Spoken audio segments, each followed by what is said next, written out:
A figura apresenta a configuração instantânea, mais uma vez a AFA falando do instantâneo de uma onda longitudinal em um meio ideal. Nela estão representadas apenas 3 superfícies de onda. E aí aqui está aparecendo na tela, tem esses símbolozinhos esquisitos, mas tu consegue ver aí no teu PDF. Aqui é um alfa, aqui é um beta e aqui é um gama, que se referem a alfa na figura, o plano beta na figura e o plano gama na figura. E aí eu vou te dar uma dica. Você começou a ler o enunciado, ele começa a descrever a figura, dá uma parada e olha para a figura. E já percebe que tem coisas que ele vai dizer só de olhar para a figura. Repara que ele deu a distância aqui entre o plano alfa e o plano beta. E não é uma distância qualquer, essa distância é o lambda. Vamos lembrar que quando a gente fala de ondas periódicas, nós temos V igual a lambda vezes F. A velocidade da onda, o comprimento da onda e a frequência da onda. E que a distância entre o plano beta e o plano gama, ele colocou como sendo metade de um comprimento de onda. A gente ainda não sabe para que é que isso serve. Tu tem que pensar na perspectiva, não de que eu estou resolvendo a questão para ti. A ideia aqui é trabalhar como é que você vai pensar quando você estiver sozinho na hora da prova. Ver o professor resolver a questão é muito fácil. Eu quero ver como é que você vai pensar lá quando eu não estiver para interpretar para ti. Então, o que é que a gente tem que raciocinar? Você chega lá na prova, virou a página, encontrou uma questão como essa. Começa a ler o texto. Ele indica a figura? Para, dá uma olhadinha para a figura. E já vê o que ele vem mostrando lá. Ele mostra 2 distâncias entre 3 planos. E são distâncias que você conhece. Lambda e lambda sobre 2. O comprimento de onda e a metade do comprimento de onda. Vamos já mostrar uma figura mais completa para a gente lembrar o que é que significa esses conceitos, ok? Vamos continuar com a leitura do enunciado.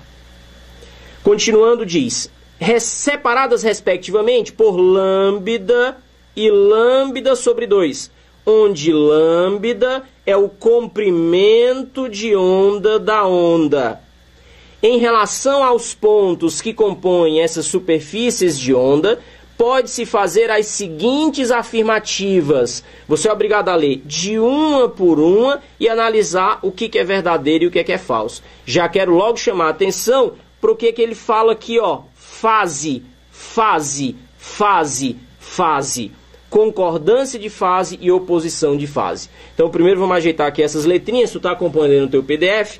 Aqui é um alfa e aqui é um gama na afirmação 2. Na afirmação 3, a gente tem o alfa e o beta. E na afirmação 4, a gente tem o gama e o beta. Só para a gente ficar aqui com a mesma informação. Agora, deixa eu puxar aqui uma tela mais preparada para te mostrar a história do lambda e do lambda sobre 2. O que acontece? Estou representando aqui, fazendo uma representação como uma onda periódica da onda que ele fala na questão. Nós já tínhamos nomeado agora há pouco esses pontos mais altos como sendo as cristas, os pontos mais baixos como sendo os vales e esses pontos intermediários como sendo os nós. Vamos lembrar que a gente tem 3 maneiras de representar o comprimento de uma onda, o tal do lambda. Uma maneira é a distância entre 2 vales consecutivos, como está indicado aqui na figura que eu trouxe para você. Pela simetria, fica fácil de você lembrar que eu também posso indicar o lambda como sendo a distância entre 2 cristas consecutivas. E ainda tem uma terceira maneira de fazer isso, que seria indicar o lambda como a distância entre 2 nós, agora repara, 2 nós não consecutivos. Tu entende por que eu falei não consecutivos? Eu estou marcando o lambda como sendo a distância desse nó aqui, ó, para esse. O primeiro, pulei um e o terceiro. Porque se a gente pegar só essa distância aqui, ó, a gente está medindo exatamente a metade de um comprimento de onda, ok? Então, repara que quando você faz a medida da distância do comprimento de onda, então nós temos aqui, vamos limpar esse espaço para a figura não ficar com mais informação do que precisa. Então nós temos aqui indicado também metade de um comprimento de onda, como sendo a distância, nesse caso da figura que eu trouxe, entre essa crista e esse vale consecutivo.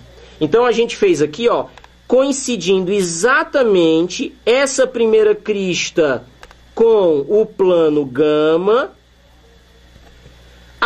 o outro vale coincidindo com o plano beta, e mais lá na frente, ó, o vale seguinte coincidindo com o plano alfa. Exatamente para que a gente tivesse as distâncias que ele indicou na figura. E aí queria que você observasse de cara logo o seguinte. Quando a gente fala, ó, do ponto que está em gama e do ponto que está em beta, repara que nós temos dois pontos, pelo que nós dissemos antes, em oposição de fase. Um aparece como crista, o outro aparece como vale. Agora, se você comparar o ponto que aparece no plano beta e o ponto que aparece no plano alfa, nós temos aqui dois pontos que simultaneamente aparecem na mesma posição e fazendo movimento para o mesmo lado. Nesse caso seria subindo. Ou seja, nós temos dois pontos em concordância de fase. Então, ó, me escuta, mas não tira o olho da tela. Na afirmativa 1 está escrito assim: estão todos os pontos mutuamente em oposição de fase. Ora, se eu comparar gama e beta, eu tenho oposição de fase. Se eu comparar gama e alfa, eu tenho oposição de fase. Mas se eu comparar alfa e beta, eu não tenho oposição, eu tenho concordância de fase. Então, na hora em que a gente olha para essa história de todos mutuamente em oposição, a gente já percebe que essa primeira afirmativa é falsa. Repare então aí como é que a AFA lida com a linguagem. Primeiro ele quer que você saiba interpretar a figura e colocar. Ele podia muito bem ter desenhado a onda.